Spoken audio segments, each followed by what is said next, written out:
Gunakan asam jawa untuk atasi batuk membandel. Begini caranya.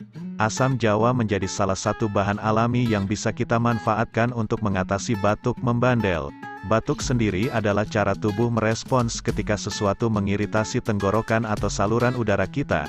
Caranya, 1. Cukup sediakan 10 gram daging buah asam jawa dan gula merah secukupnya. 2. Cuci daging asam jawa sampai bersih. 3. Kemudian seduh daging asam jawa dengan segelas air panas dan tambahkan gula jawa. 4. Minum obat herbal tersebut 1 kali sehari secara rutin sampai batuk sembuh.